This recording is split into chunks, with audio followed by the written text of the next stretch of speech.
E deixe-me fazer apenas alguns anúncios. No dia 10 de outubro, o Arautos do Rei, versão anos 70, estará de novo conosco aqui, numa mega programação da igreja, com um título realmente interessante. Será uma maratona espiritual e o título será Adventismo em Tempos Líquidos. Adventismo em Tempos Líquidos. O que isso significa? Várias pessoas da igreja estarão sendo reunidas para palestrar aqui, intelectuais, professores, representantes da igreja, e você é o nosso convidado, tá bem? Também haverá outra sequência dessa maratona espiritual no dia 7 de novembro e depois no dia 12 de dezembro. E agora que você pode transmitir pela internet para vários cantos do Brasil e do mundo, por que não participar? Ainda que de maneira virtual, tá bem? E hoje à noite também nós teremos uma vigília especial que começará às 16h30, 16h45, e nós vamos falar sobre vários temas relacionados ao Apocalipse, que, aliás, é a temática de toda semana. Como o pastor Gilson já mencionou, o Apocalipse será falado e nós vamos estudar o Apocalipse, e eu conto com a sua oração, a sua participação e a sua decisão ao lado de Jesus. Muito bem, meus irmãos, nós vamos colocar ali no PowerPoint o nosso tema de hoje. Enquanto ele já está sendo projetado, eu gostaria de convidá-los a lerem comigo Apocalipse, capítulo 1, já que vamos estudar o Apocalipse. Apocalipse, capítulo 1, versículo 4. João, às 7 igrejas que estão na província da Ásia, que a graça e a paz estejam com vocês, da parte daquele que é, que era e que há de vir, e da parte dos 7 espíritos que estão diante do seu trono, e da parte de Jesus Cristo, a fiel testemunha, o primogênito dos mortos e o soberano dos reis da terra. Nós sabemos que foi João que escreveu o livro do Apocalipse. Isso aí não há nenhuma dificuldade, nenhum problema. Agora, a questão é a seguinte: quem é esse João? Por isso que eu resolvi dar o título desse sermão de Aprendendo a Amar, uma análise psicobiográfica da vida do apóstolo João, do chamado discípulo amado. O que eu quero dizer com uma análise psicobiográfica? Talvez você nunca ouviu falar dessa palavra. Eu não sou psicólogo, nem historiador, eu sou teólogo e arqueólogo, mas a gente sempre, na área que a gente acaba navegando um pouquinho em diálogo com outras áreas. E uma área que tem fascinado muito agora, um diálogo interessante, é uma mistura entre psicologia e história. Como é que isso acontece? Bom, nós geralmente conversamos com os psicólogos, aqueles que analisam, que estudam o comportamento humano, e em conjunto com os psicólogos tentamos fazer uma análise psicológica de algum personagem do passado a partir daquilo que nós recuperamos dele ou dela. Ou seja, fazendo essa análise psicológica, nós temos uma psicobiografia, uma análise psicológica de alguém que não existe mais. E através da psicobiografia, a gente consegue entender várias coisas interessantes. Por exemplo, sabiam que Santos Dumont não suicidou simplesmente porque ele viu o avião sendo usado na guerra. Há um motivo psicológico maior. Estudos de psicobiografia, que não devem ser confundidos com psicografia, psicobiografia, mostram que Santos Dumont sofria de bipolaridade. Eu sei que o termo bipolaridade hoje está um pouco em desuso, mas eu estou colocando apenas de forma leiga. Santos Dumont tinha problemas sérios, emocionais, que o levaram ao suicídio, e aquela situação do avião sendo usado para a guerra apenas agravou um problema que Santos Dumont tinha. Bom, houve outros estudos psicobiográficos sobre Herodes, por exemplo, e a partir dessa análise psicológica, nós não vamos justificar, porém compreender um pouquinho melhor por que certos vultos da história agiram como agiram.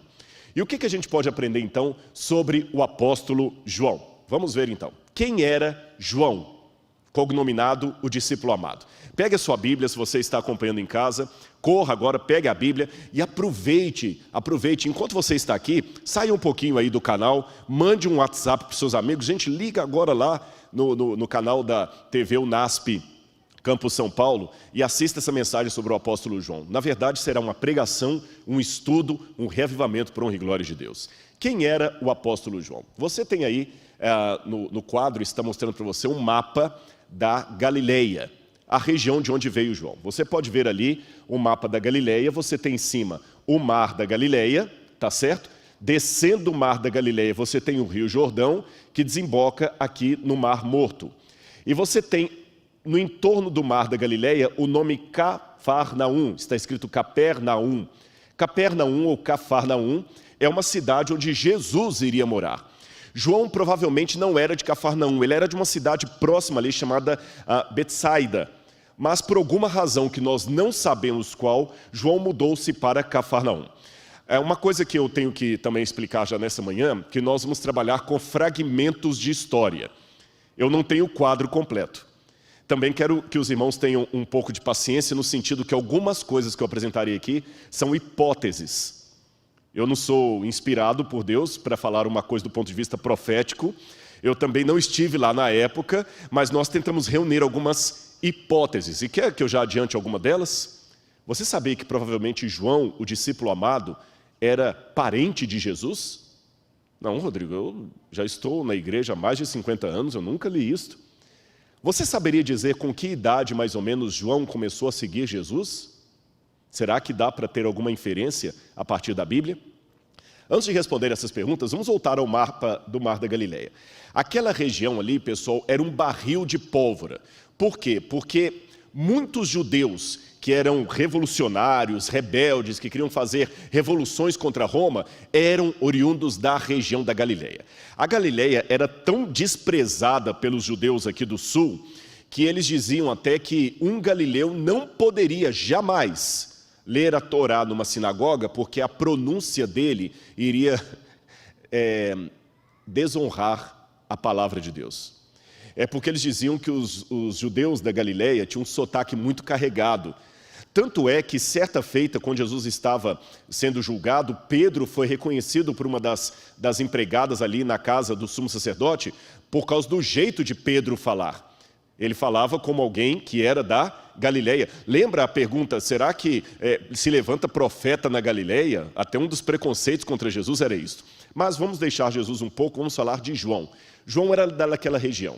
Havia, inclusive, próximo à época que João nasceu, na minha conta, João deve ter nascido por volta do ano 10, 11 da nossa era. Um pouco antes disso, no ano 6, houve uma rebelião ali na Galileia, promovida por um homem chamado Judas o Galileu. Não confunda Judas o Galileu com Judas Iscariote, é outro Judas. Esse Judas fez uma revolução armada e os romanos entraram em peso por causa dessa revolução e destruíram muitas vilas, puseram fogo em muitas casas.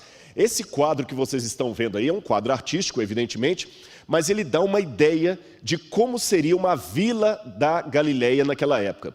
Preste atenção nos detalhes do quadro. Os judeus aqui jogando pedra nos romanos, os romanos entrando como uma tropa de choque. Eles tinham ódio dos romanos. E foi nesse ambiente, num clima de revolução contra Roma, de ódio, que nasce João. João nasce justamente num período assim de nervos à flor da pele, eu podia dizer. João nasce numa época em que eles queriam expulsar os romanos de qualquer maneira. E existe inclusive um livro que eu li, O Mito do Sionismo, e esse livro, O Mito do Sionismo, diz que o efeito daquela ideologia da Galileia foi a anarquia e a revolução. A anarquia e a revolução. Tanto é que você já deve ter estudado em casa que no ano 70, Jerusalém foi destruída pelos romanos e o templo também foi destruído. Mas você sabia que a destruição de Jerusalém começou por causa das revoltas que havia na Galileia? Aqueles que levantaram a Segunda Guerra Judaica de 66 a 70 depois de Cristo, eles eram inspirados nos revolucionários da Galileia. Quem já estudou história sabe da Revolução Francesa, quando o pessoal pegou luta armada, destruiu a Bastilha, e quando o pessoal realmente entra numa guerra civil para tirar um tirano do poder, qualquer coisa assim, a guerra civil pode até tirar o dominante, mas ela acaba trazendo sequelas terríveis. No caso da Revolução Francesa, o próprio Robespierre, que era um dos intelectuais da Revolução, morreu na guilhotina, bem como Luís XVI, Maria Antonieta, todos os outros. As pessoas iam morrendo uma atrás da outra. A França virou um caos depois da Revolução Francesa. Pois o que aconteceu na Galileia, na época em que João nasceu, cresceu como adolescente, foi uma espécie de revolução francesa, no caso, judaica, daquela época. E a consequência disso foi que no ano 70, Jerusalém, na Judeia, foi destruída, quando Bar Giora, que era um judeu da Judeia, inspirado naqueles da Galileia, pegou luta armada contra os romanos. Agora, uma coisa que eu não posso esquecer também de dizer para você. Muitos desses líderes que levantavam contra Roma ali, com ódio aos romanos e com gritos de ordem, se proclamavam Messias. Porque havia nos manuscritos do Mar Morto, para quem não sabe, eu vou colocar uma notinha de rodapé aqui, os manuscritos do Mar Morto são cópias da Bíblia e de livros também não bíblicos, que foram encontrados nas cavernas de Qumran, em Israel, na Judeia, no ano de 1947 e 48. São textos datados de até 270 anos antes de Cristo e que contam muito como era o judaísmo daquela época. Então a gente, lembra que eu falei de fragmentos de história? Eu tenho muitas coisas interessantes que eu pego desses textos aí. E esses textos afirmam que na virada do século 100 antes de Cristo, para começar a época depois de Cristo, ou era comum, como os judeus chamam, havia uma grande expectativa que as profecias de Daniel estavam se cumprindo e o Messias estava para chegar. Ou seja, eu tenho dados que as pessoas estudavam as profecias e sabiam que o Messias iria vir. Foi uma época de oportunismo. É nesse ambiente, nesse contexto, que João surge numa família judaica. E o nome dele, o que significa? Ali no quadro você tem o nome dele escrito na última linha ali, Yohanan em hebraico. Yohanan significa em hebraico, Deus é gracioso, ou Deus concede a graça. Deixe-me explicar para você um pouquinho como é que o nome era escolhido nos tempos bíblicos, para que você possa entender o quadro. Normalmente aqui no Brasil, na cultura ocidental, nós escolhemos nome porque é bonito, porque está na televisão. Tem um personagem de um filme aí. Quantos Roberto Carlos não tem no Brasil aí por causa do cantor Roberto Carlos? Né? Quantas Vanderleia não tem aí porque na época da Jovem Guarda era uma febre de colocar o nome de filho de Vanderleia. Então, hoje a gente coloca nome assim, ou às vezes quer homenagear o avô, o pai. Esse aqui eu conheço, por exemplo, Milton, Dr. Milton Afonso, e tem um neto chamado Milton. Então, quer dizer, quer homenagear o avô, então se coloca o nome do avô e assim por diante. Roberto Conrad, filho. Então, quer dizer, tem muito isso. Mas no tempo bíblico era diferente. Eles escolhiam o nome pelo significado. Porque o significado representava algo em relação ao caráter projetado daquela criança, representava algo relacionado ao nascimento dela, um desejo dos pais para ela. Por exemplo, na Bíblia, sempre que dá um nome de uma pessoa, eles colocam um significado. E lhe colocarás o nome de Jesus, porque ele salvará o seu povo dos seus pecados. Jesus, Yehoshua, em aramaico, significa o Senhor salva. Perceberam? Abraão, que muda o nome de Abrão para Abraão, pai de um grande povo. Aliás, até hoje, quando eu estou com beduínos no deserto e que eu falo o meu nome, Rodrigo, que para eles é um nome muito estranho, porque eles falam árabe, eles sempre me perguntam, Rodrigo, o que significa? E não saber o significado do seu nome é tão estranho como não saber o nome do seu pai e de sua mãe. Então aquele bebê recebeu o nome de Yohanan, Deus concede a graça. E que significado profundo para alguém que precisaria mesmo da graça de Cristo. Sabe por quê? Lembra que eu comecei esse sermão propondo um exercício de psicobiografia. Nós vamos fazer uma análise psicológica do apóstolo João. E o que eu descubro? Primeiro que ele era um jovem audacioso. Ele queria encontrar o Messias. Ele cresceu na Galileia, talvez com ódio dos judeus, porque é lógico, uma criança que nasce numa comunidade do Rio de Janeiro, ela já nasce com algum contexto ali, que quando a palavra milicianos é pronunciada talvez para alguém de São Paulo, ela tem um significado. Quando a palavra miliciano é pronunciada diante de uma criança da periferia do Rio de Janeiro, ela tem outro significado. Porque o miliciano, para mim, é um dado do jornal. Para ele, o miliciano é aquele que está lá extorquindo o dinheiro do pai dele, alguma coisa dessa natureza. Vocês compreendem? Então, para um judeu da Galileia, a palavra romano, império, César, era odiada. E a palavra Messias era um sinônimo de esperança. Mas talvez João desanimado com os messias daquela época, ele queria se aprofundar mais na Torá, ele queria se aprofundar mais no estudo do Messias. E a melhor maneira que ele tinha era entrando para uma escola rabínica. Só que ele tinha que encontrar um rabino que o aceitasse como discípulo.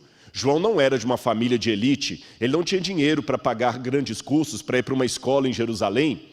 Então o que ele fez? Ele vem juntamente com André, um amigo que ele fez ali. Os dois saem da Galileia, vocês estão vendo o mapa, e vêm até aqui perto de Jericó. Estão vendo no mapa aí os dois pontos? Galileia e Jericó. Eu estou sem um retorno de vídeo, o pessoal de casa também está conseguindo ver a tela cheia do... Ótimo. Então você em casa também preste atenção nos detalhes aí. Você tem um pininho mostrando lá Cafarnaum, de onde eles saíram, e eles desceram mais ou menos uns 180 quilômetros até perto de Jericó. Aí se você andar em Jericó para frente, você tem o val do Rio Jordão. Por que eles foram ali para o Rio Jordão? Ali estava batizando João Batista. E João Batista tinha a fama de ser profeta. E era um profeta que era ao mesmo tempo um rabi. E ele aceitava pessoas pobres seguindo. Era fácil ser discípulo dele. Então ele se tornou discípulo de João Batista. Só que um dia, João Batista anunciou: o Messias vai vir. O Messias vai vir.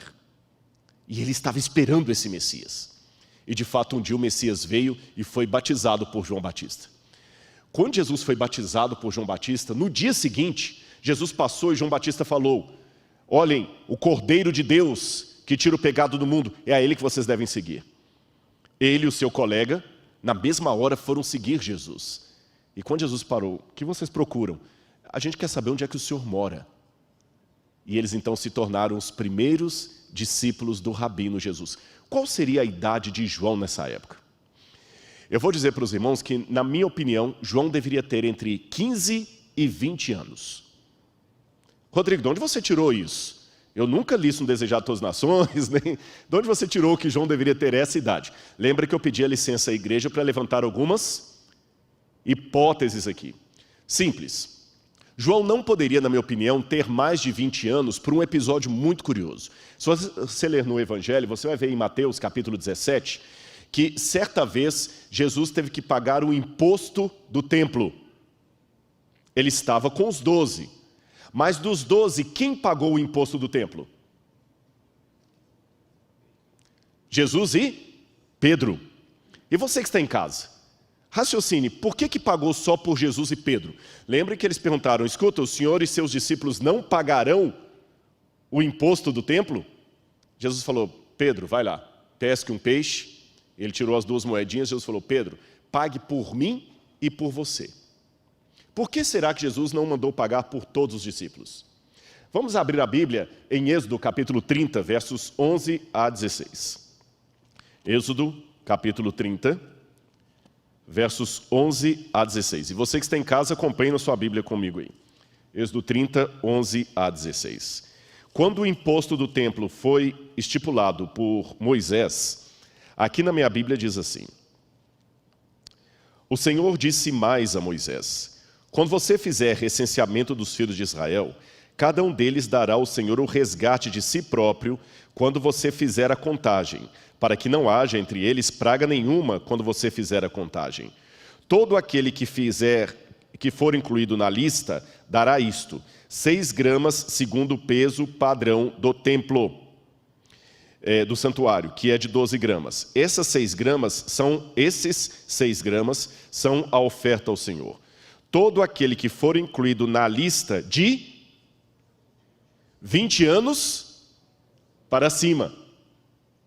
Então, se Jesus pagou só por ele e por Pedro, o que é que eu posso deduzir? Que os demais tinham menos de 20 anos. A única exceção que eu abriria aqui seria para Levi e Mateus. Levi e Mateus talvez tivesse mais de 20 anos, mas ele era isento de pagar impostos porque era coletor de impostos.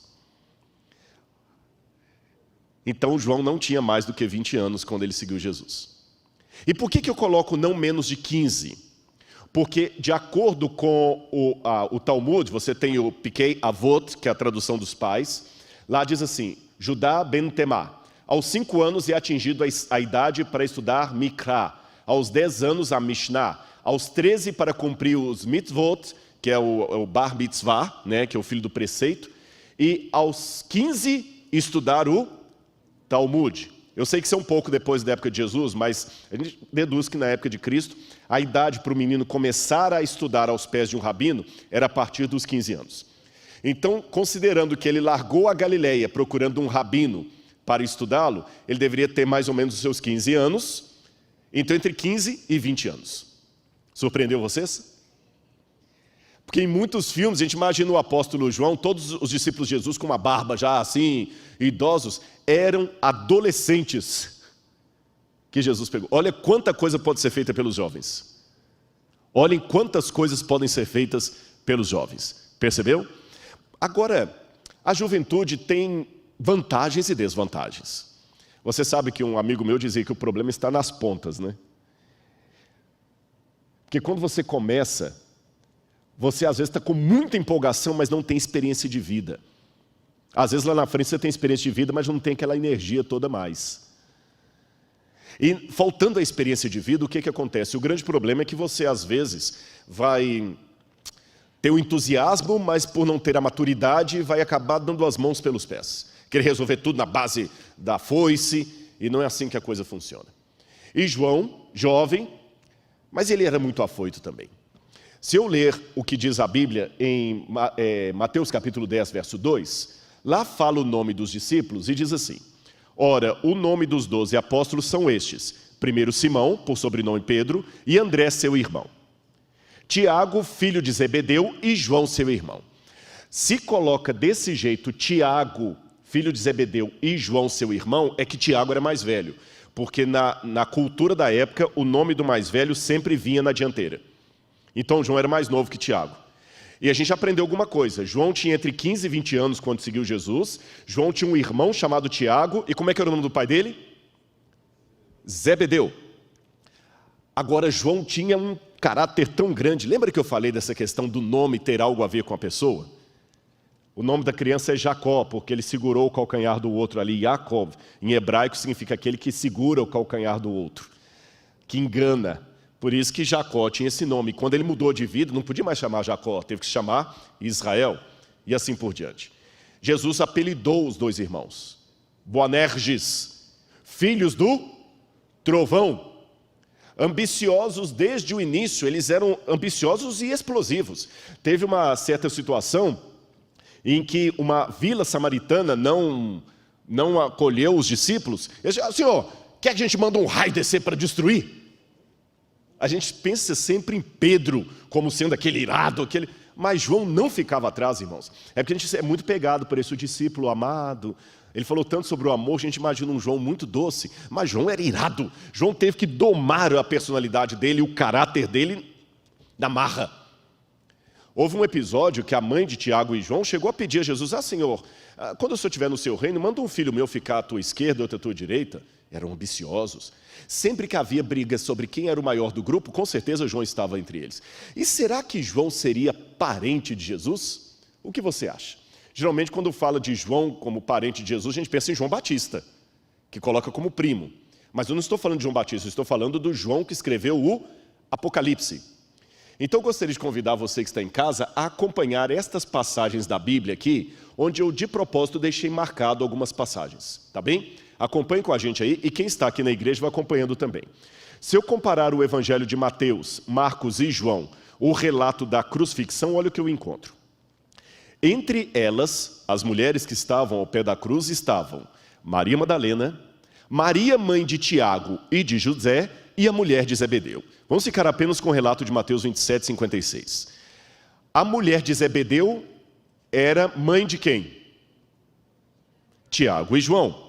Então a mãe de Tiago e João estava ao pé da cruz, junto com a mãe de Jesus, junto com Maria Madalena e junto com uma outra Maria, a mãe de Tiago e de José. Por que eu sei que a mãe de Jesus estava ali? Porque o Evangelho de João vai falar que ela também estava ali. Por isso que nós chamamos o cinturão de Órion de as três Marias, que é a Maria, mãe de Jesus, a Maria Madalena e a Maria, mãe de Tiago e José. Agora vamos para Marcos capítulo 15, verso 40. O mesmo texto diz assim: Estavam também ali algumas mulheres observando de longe, entre elas, Maria Madalena, coloquei de vermelho, está vendo? Porque é a mesma que aparece em cima, Maria Madalena, Maria, mãe de Tiago, o menor, e de José. Raciocine comigo, por que Tiago, o menor? O que você deduz? Aqui tem o pastor Gilson. Se eu dissesse assim, olha, pastor Gilson do NASP. Se eu tenho que colocar o pastor Gilson do NASP, é porque eu entendo que tem um outro pastor Gilson. Então, se eu coloco Tiago menor, é porque tinha outro, e tinha outro mesmo, que é o Tiago, irmão de João. Vamos continuar lendo. Estavam a mãe de Tiago, o menor, e de José, e Salomé. Opa, então eu já deduzo que a mulher que Mateus falou, mulher de Zebedeu, Marcos deu o nome dela, Salomé. Então já aprendi algo a mais a respeito de João. Ele era filho de Zebedeu e Salomé, tinha entre 15 e 20 anos quando começou a seguir a Jesus. Ele também tinha um temperamento explosivo e a mãe dele estava ao pé da cruz. Agora, volte o seu olhar para a Bíblia e vamos ler o relato de João, o próprio João. Ele diz assim, João 19, 25. E junto à cruz estavam a mãe de Jesus, Maria, mulher de Clopas. Ora, essa Maria, mulher de Clopas, não pode ser mulher de Zebedeu, porque ela é mulher de Clopas. É a mãe de José e de Tiago, correto? Maria Madalena, tranquilo. E a irmã da mãe de Jesus, Salomé. Então, na minha humilde opinião, eu trabalho com a hipótese que Salomé era a mulher de Zebedeu, mãe de Tiago e João, irmã de Maria, mãe de Jesus. Isto faz de João primo, de primeiro grau. É por isso, na minha opinião, que várias situações, João está perto de Jesus ali, João com Tiago, Pedro, Tiago e João. Pedro, Tiago e João. Quando Jesus chamava três em particular, era Pedro, Tiago e João. João ainda reclinava a cabeça no seio de Jesus. E aí eu entendo por que a mãe de João chegou com tanta petulância sobre o Messias. Pela cultura do Antigo Oriente Médio, uma mulher não chegaria a um rabino assim, com essa intimidade, a não ser que ela tivesse uma ascendência de família sobre ele. E pediu, olha, Senhor, no teu reino, manda um filho meu ficar à tua direita ou à tua esquerda, são teus primos. Nepotismo. E aí você entende mais uma coisa em casa. Por que ao pé da cruz, Jesus pede a João para cuidar de Maria, da mãe de Jesus? E de acordo realmente com a tradição, João foi o que tomou conta de Maria e ele a levou para a cidade de Éfeso, que você está vendo ali no mapa. E nessa cidade de Éfeso, João morou por muito tempo e depois ele morreu e foi sepultado em Éfeso. E perto de Éfeso havia as igrejas que ele pastoreava, Pérgamo, Tiatira, Sardes, Filadélfia, Esmirna, Laodiceia, falei todas, e Laodiceia, que são as 7 igrejas para as quais ele vai mandar as suas cartas que vamos estudar essa semana. Minim, a Birkat Minim, em hebraico, significa a maldição dos hereges. Agora imagina, na sinagoga, incluíram no espaço da liturgia um momento para você amaldiçoar os hereges.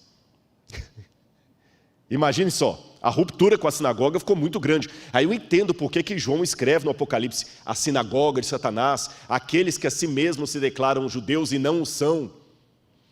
Outro problema, filosofia grega e helenismo. Você tinha ali em Éfeso muito a filosofia, 500 anos antes de João, de um sujeito chamado Heráclito. Heráclito falava muito do Logos. Heráclito que dizia, não se pode cruzar 2 vezes o mesmo rio, tudo está em fluidez. E talvez por causa dessa situação que João, partindo do conhecido para o desconhecido, começa o evangelho dele falando do Logos também, porque Heráclito falava do Logos. Enachen rologos, kai rologos en proston theon, no princípio era o verbo, e o verbo estava com Deus. Bom, em quarto lugar, nós temos movimentos dissidentes do cristianismo, como o gnosticismo, que diziam que Jesus não se encarnou, e eram membros da igreja, atrapalhando a igreja, ensinando coisas que os apóstolos não ensinavam. E João era tido, não, esse já está velho, ele já está meio caduco. Vamos adaptar o evangelho ao helenismo.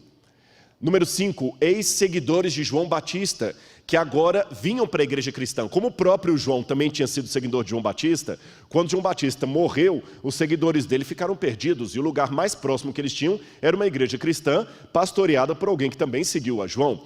Por isso que no Evangelho de João, de cara, a primeira coisa que ele faz é colocar o contraste entre João Batista e Jesus, para mostrar que João Batista não era Messias, João Batista não era em pé de igualdade com Jesus. E em último lugar, a perseguição da idolatria de Éfeso que eu falei com vocês. Agora eu quero mostrar para vocês outros problemas que o autor do Apocalipse tinha. Nós temos alguns relatos, como de Atenágoras, que nos revelam os boatos que corriam pelas ruas de Roma contra o cristianismo. Porque hoje é muito fácil, numa civilização ocidental cristã como a que nós vivemos, dizer, não, eu sou cristão. Às vezes até pensamos assim, alguém que não é cristão, não é gente boa. E eu tenho que cuidar com isso, porque há muita gente boa que não é cristão. Tem muito budista que é gente boa, tem muito muçulmano que é gente boa. E a graça de Deus os está alcançando também, tá certo? Até que, como nós vamos ver no Apocalipse, o anticristo esteja dominando o mundo plenamente e o mundo esteja polarizado entre os que têm a marca da besta e os que não têm a marca da besta, até que esse dia chegue, nós não podemos arvorar teologicamente que apenas aqueles que concordam comigo estão ao lado de Deus. Porque hoje Deus tem filhos espalhados em todo o globo, em todas as religiões e até fora delas. Percebeu? Mas vamos voltar ao boato daquela época em que não era tão politicamente correto dizer eu sou cristão. Pelo contrário, o cristianismo era uma religião ilícita para Roma. Olha os boatos que eles falavam em Roma contra o cristianismo. Que eram clandestinos porque o seu reino era o céu e não Roma. Eles eram alienados porque não tinham pautas sociais, porque eles não tinham discursos de ordem. Que praticavam incesto. Porque como os irmãos referiam uns aos outros, chamando de irmão e irmã, saiu o boato, a fofoca, que eles tinham incesto, relação incestuosa, porque até o marido chamava a esposa de irmã. Outro boato, que eram canibais. Esse ataque surgiu por causa da Santa Ceia, porque eles diziam na ceia que eles comiam do corpo e do sangue de Cristo, então que praticavam canibalismo. Que eram infanticidas. Nós não temos muita origem desse boato, mas falavam que os cristãos sacrificavam crianças em culto para representar a Cristo. Que os cristãos eram perigosos porque eram discretos. E, finalmente, que os cristãos eram ateus, porque eles não aceitavam os deuses de Roma. Esta aqui era a principal divindade de Éfeso, a deusa Diana ou Deméter. A Deméter ou Diana, Ártemis. Perdão o ato falho aqui, não é Deméter, esqueçam Deméter. Deméter era a deusa dos cereais, de onde vinha, tanto é que em latim chamavam de Ceres, a mãe de Persépolis. Eu confundi totalmente de Persépolis. Aqui eu estou falando de Diana dos Efésios, tá bem? Essa imagem foi encontrada embaixo dos escombros do antigo templo de Deméter, ou de Diana. Essa era a imagem original que os adoradores de Diana ficavam gritando ali naquele teatro que eu mostrei para você, grande a Diana dos Efésios, porque a sua estátua caiu pronta do céu como um raio. E João, não apenas o apóstolo Paulo, mas João também teve que combater isso aí. Só que na época de Paulo, o grande problema era o culto a Deméter ou Diana. Na época de João você tinha um desdobramento, o culto a Diana e o culto ao imperador. E o que tem uma coisa a ver com outra? O imperador governava em Roma. João estava em Éfeso. O que tem Diana dos Efésios a ver com o culto do imperador em Roma? Se você olhar essa inscrição grega que está na cidade de Éfeso, você tem ali o nome Nekoroi ton Ephesion, em grego, que significa como que se diz? Os guardadores, os guardiões do templo de Éfeso. Eu vou explicar para você isso. É que as cidades da Ásia Menor fizeram muita política com Roma para serem beneficiadas com títulos honoríficos, isenção de impostos. E quando o culto ao imperador começou no ano 29 a.C., quem sediou o culto ao imperador foram as cidades da Ásia Menor. Só que havia uma diferença que eu vou explicar para você. É que na época de Augusto, Júlio César foi deificado. O que significa isso? Júlio César foi considerado um deus. Depois Augusto também foi considerado um deus. Depois Tibério, depois Calígula, Nero, todos os imperadores romanos foram considerados deuses, porém com uma diferença. Eu vou explicar para você qual a diferença.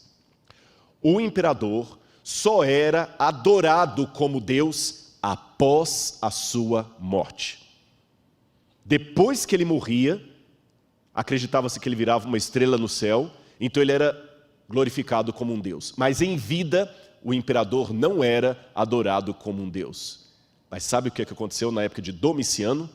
Domiciano foi um imperador implacável que assumiu Roma, e ele exigiu que o culto ao imperador fosse feito com ele vivo. Em outras palavras, Domiciano exigiu ser adorado como um Deus ainda em vida. Perceberam a diferença de Domiciano para os outros imperadores? Os outros só eram divinizados após a sua morte. Domiciano quis ser divinizado em vida. Olhem nessa foto aí, a imagem de uma criancinha perto do resto de uma estátua de Domiciano que foi encontrado na cidade de Éfeso. Olha o tamanho da estátua. Eu preferi colocar essa foto porque com a criança ali dá uma ideia de proporcionalidade, de tamanho. É engraçado que os próprios romanos resistiam à ideia de fazer de um homem um deus ainda em vida. Tinha uma tradição interessante em Roma que eu vou contar para você. Para impedir que o imperador se tornasse um deus em vida, eles tinham um culto, uma celebração chamada apoteose. Apoteose é quando o imperador é divinizado, mas apenas depois da morte. Quando eles divinizavam o imperador que morreu. E o que estava vivo tinha que participar de um festival que ocorria a cada época, principalmente quando ele voltava de uma batalha, e tinha que passar pelos portões de Roma, pela porta Arco do Triunfo. Aí eles colocavam assim: a cada tantas jardas que o imperador andava, ficava atrás dele um escravo, repetindo em latim assim: respite poste omnem te memento. Olhe para trás e lembre-se que você é apenas um homem. Outra versão diz que o escravo falava assim a cada tanto: memento mori. Lembre-te que você é mortal, que tu és mortal.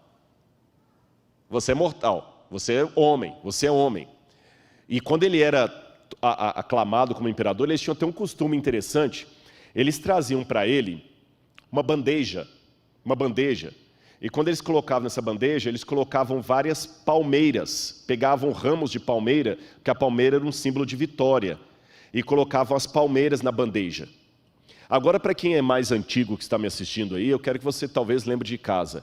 Como é que antigamente eles chamavam as bandejas? Agora todo mundo está com medo de falar aqui na igreja, parece que é velho, né? Eu vou dar uma ajuda. Quando passavam geralmente as bandejas para recolher a oferta, o pessoal chamava como? As salvas. Bandeja antigamente era salva, em latim bandeja é salva.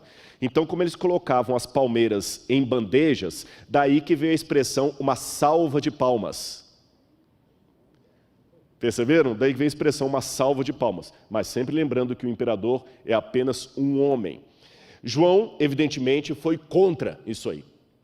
E embora Jesus trabalhou muito com o caráter dele, Jesus usou João apesar das suas debilidades, eu acho que ainda tinha um pouco daquele filho do trovão, falando assim, não vamos aceitar o imperador. Ele bateu o pé, e até, segundo a tradição, isso não está na Bíblia, mas nós temos uma tradição disso do IV século, no Atos de João, é dito que Domiciano o jogou dentro de um tacho de azeite fervendo, tradição que, aliás, também é encontrada no livro Atos dos Apóstolos de Ellen White. Essa foto que vocês estão vendo aí em casa agora é a foto de San Giovanni a Porta Latina. E o oratório, e lá do lado você tem um quadro a óleo chamado San Giovanni em óleo, que mostra esse episódio de João. Mas como ele sobreviveu, Domiciano não queria fazer dele um mártir. E Domiciano então aproveitou, porque Éfeso foi a primeira cidade a oferecer para Domiciano as bases políticas para que ele tivesse o culto em vida. Não deu noutra. João era uma pedra no sapato. Domiciano tinha que, de alguma maneira, tirar João dali. E o que ele fez? Ele sentenciou João para mandá-lo para a ilha de Pátimos. Agora você pode perguntar, por que a ilha de Pátimos? Vamos ver primeiro um pedacinho da ilha de Pátimos, 5 minutos aqui, eu já vou encerrar. Coloca só para o pessoal ter uma noção da ilha de Pátimos, onde João ficou. Hoje é uma ilha linda na Grécia. Ali em cima, aquele pequeno castelo que vocês estão vendo ali é um mosteiro ortodoxo, que foi fundado no século XII depois de Cristo. Na época de João, ali em cima tinha um templo de Diana dos Efésios, da Diana, da Artemísia. É uma ilha, como vocês veem, pequena, tem muitas casas hoje. Esta é uma praia que tem ali, é o único lugar que tem uma praia desse jeito. Alguns até imaginam que foi aí que João teria aquela visão, que ele ficou em pé sobre a areia do mar e viu a besta subindo das águas. Que é o único canto da ilha que tem essa prainha aí. Mas na época de João era um lugar desolado. Havia uma comunidade, que morava ali. Não era uma ilha presídio, não era como Alcatraz. Muitas pessoas pensam Alcatraz, João trabalhando em trabalhos forçados nas minas, não. Era um lugar que tinha um templo de Diana, havia uma comunidade que morava aí, havia inclusive hipódromo na cidade, mas em que sentido que eu falei que ela era desolada? É porque a cidade praticamente não tem muita fonte d'água, é pouca, até hoje é pouquíssima fonte d'água na ilha, a água tem que vir do continente. Não dá para plantar muita coisa, vocês estão vendo que é uma ilha vulcânica, e na época era um centro de peregrinação da deusa Diana dos Efésios. Agora, com base nisso, eu consigo entender a sentença de Domiciano. Existe uma mulher chamada Flávia Domitila. Flávia Domitila era parente de Domiciano. E quando ela se converteu ao cristianismo, eu vou falar mais de Flávia Domitila durante a semana, o próprio Domiciano mandou que a prima dele fosse para o desterro. Há várias sentenças que ele poderia dar. Você tinha o desterro exilium, lata fuga ou libera fuga, ou seja, o condenado ia para alguns lugares, mas era proibido de entrar em outros, como Domiciano fez com Crisóstomo. Você tinha também a deportação, que era uma pena mais grave que o desterro. Era considerada como pena capital, pois implicava numa espécie de morte civil. Os deportados eram banidos para os piores lugares. E dentro da deportação você tinha o deportatio in insula, onde o indivíduo ficava no lugar de aquae et ignis interditio, ou seja, privado de água e de fogo. João então foi para um lugar que era privado de água e de fogo, de calor e fontes d'água, mas era um centro de peregrinação da deusa Diana dos Efésios. Aí agora eu entendo o processo psicológico do Domiciano, porque ele mandou João para a ilha de Pátimos. Eu disse para vocês que João, em Éfeso, levantou-se contra a idolatria e o culto ao imperador. Então o que o imperador fez? O mandou como prisioneiro para o lugar onde Diana era adorada, para quebrar a influência dele, para matá-lo psicologicamente. E foi assim que João foi para a ilha de Pátimos. Qual a relação de Pátimos com a Diana dos Efésios? É que a lenda da mitologia grega conta que Diana, quando ela foi para uma região chamada Látmos, a montanha de Látmos, porque ela estava sendo perseguida, ela vinha de Látmos para o continente. E quando Diana, ou Artemísia dos Efésios, sai de Látmos para o continente, Látmos com L, ela via sob as águas uma bela ilha que estava fundada. Quem mostrava essa ilha para ela era a deusa Selene, a deusa da lua. Só que um dia Selene fez algo. Selene falou: olha como essa ilha é linda. Diana, essa ilha pode ser sua. Então, Diana, Selene e Apolo foram conversar com Zeus. Zeus fez a ilha sair da profundidade das águas para a superfície. E Diana então pediu a Zeus que desse a ilha para ela, onde ela pudesse ser adorada. Então Éfeso era o centro administrativo do culto ao imperador em vida e do culto a Diana, e o centro de peregrinação religiosa era a ilha de Pátimos, que teve esse nome Pátimos por causa do monte Látmos, de onde Diana saiu. Ficou mais claro para você que está agora acompanhando de casa o contexto?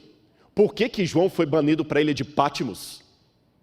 Pois tem uma passagem do livro Desejado de Todas as Nações que me chama muita atenção.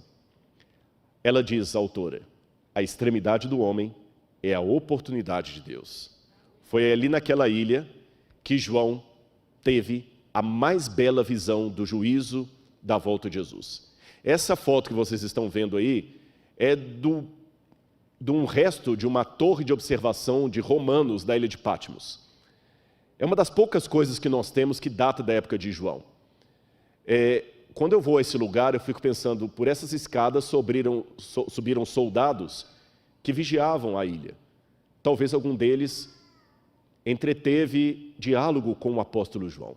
Quem sabe algum desses soldados não foi convertido pelo próprio João, porque ele certamente fez amigos e amizades ali. E sendo assim, eu termino a minha mensagem para você lembrando uma coisa. Quem era João a partir da psicologia, da psicobiografia que eu quis apresentar para você? João era o filho do trovão. Alguém como eu e como você, que precisava de ajuda. E por que Deus deixou que os traumas, os erros, os defeitos dos seus servos e servas estivessem contidos na Bíblia? Sabe por quê? Porque ali ele mostra o que a graça pode fazer a uma pessoa. Lembra o que eu falei sobre o significado do nome de João, Yohanan? Deus concede a graça, o Senhor concede a graça.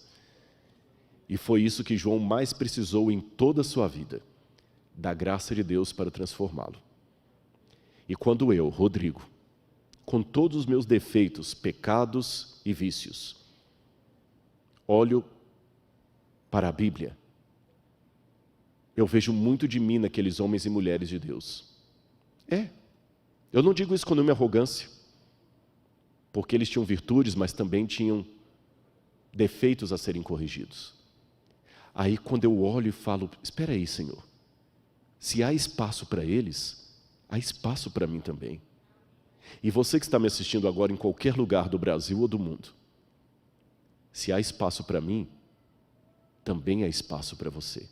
Não um espaço apenas de banco, um espaço ativo, para que Deus possa transformar você. Mesmo que você for uma pessoa ambiciosa, lutando com o seu caráter, com a sua personalidade irascível, dia após dia, calma, Deus ainda vai cuidar de você. E mesmo que você for um filho do trovão,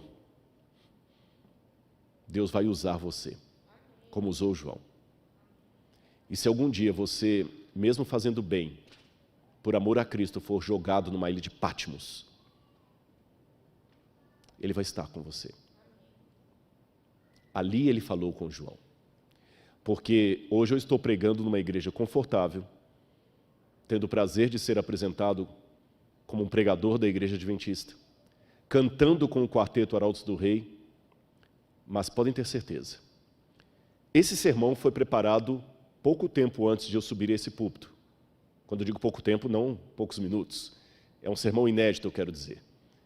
Ele foi preparado há poucos dias. Mas o Espírito que me imbuiu a pregar esse sermão foi preparado quando eu estava na minha ilha de Patmos, no alto da laje de uma casa, chorando copiosamente, com 13 anos de idade, e ouvindo o Arautos do Rei e a Voz da Profecia na rádio Itatiaia. E Deus estava comigo ali. Eu quero mostrar para você em casa mais um trecho da ilha de Patmos.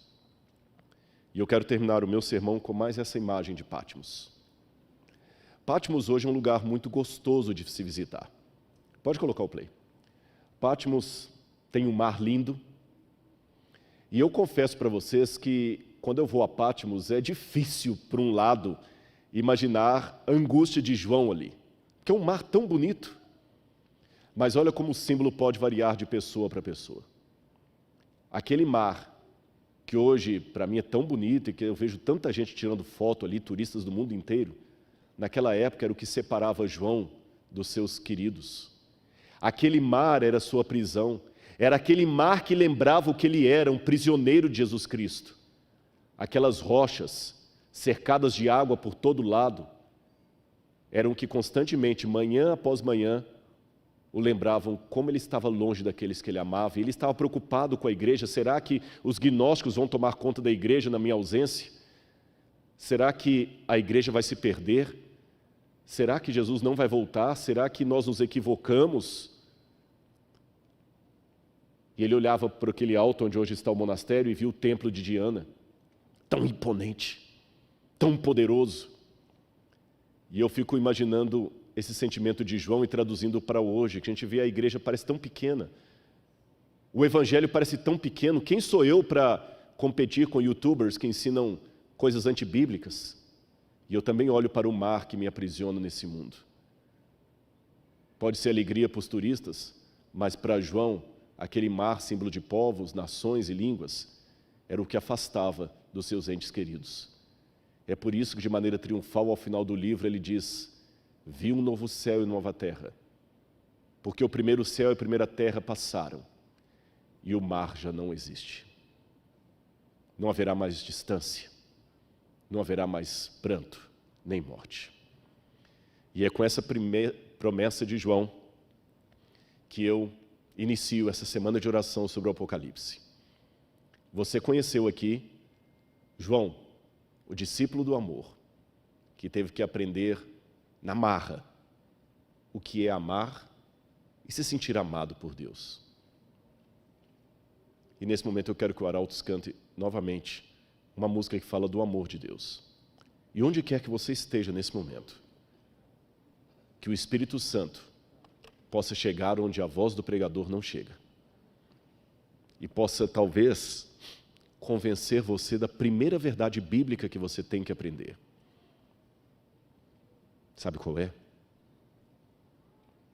Eu vou até querer que essa câmera aproxime mais aqui, que eu quero falar bem pertinho para você. Você pode esquecer tudo que eu falei nesta manhã. Os títulos, as datas. Mas lembre-se de uma coisa. Deus ama você.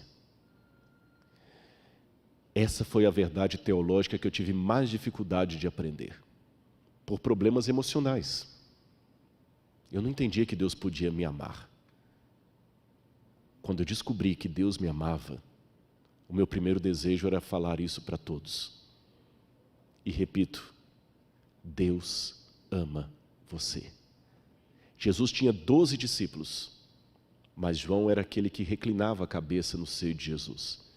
E hoje, o céu dá esse direito a você, de se sentir um discípulo, uma discípula amada de Jesus. Fique tranquilo, o seio dele é grande o bastante para caber todos, mas não se preocupe agora com todos. Você tem o direito espiritual de se sentir o Filho único de Deus no universo. Não o Filho Jesus, porque esse cargo só ele tem, mas de todos aqueles que foram criados. Você não pode se sentir menos do que o Filho amado de Deus. Mesmo em Pátimos, ele voltará. E o mar não existirá mais, no sentido da divisão entre você e aqueles que você ama. Que Deus use a vocês mais uma vez. Deus.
Oremos nesse momento. Você que está em casa, incline sua fronte comigo. Não esqueça, estamos online, mas nesse exato momento, você tem que transformar o lugar onde você está num pequeno santuário. Ore comigo nesse momento. Senhor, obrigado por teu amor, ó Deus, obrigado por tua justiça. Obrigado porque o Senhor nos concede a graça. E o que é a graça, Senhor? A graça é o favor imerecido que Deus nos dá. É a mão que Deus estende, oferecendo salvação, oferecendo paz e vida eterna. Eu quero, Senhor, do fundo do meu coração, eu quero ter o privilégio de dar um abraço no apóstolo João. Eu quero poder dizer para ele que eu preguei sobre o livro que ele escreveu. Eu quero dar um abraço a todos os meus queridos que estão comigo neste momento em oração. E eu, os membros do teu povo, os meus irmãos que estão em oração comigo neste momento, e o próprio apóstolo João e todos os heróis e heroínas de Deus do passado, queremos ver Jesus. Permita-nos, Senhor, esse privilégio.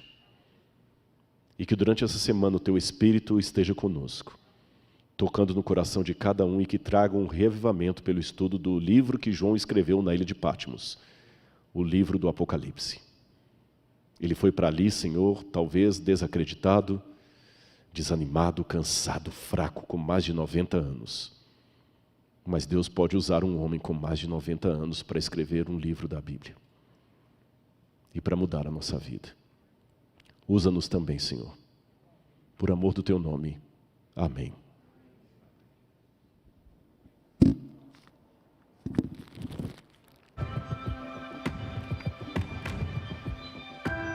O que acontece em cada um de nós? Senhor te abençoe.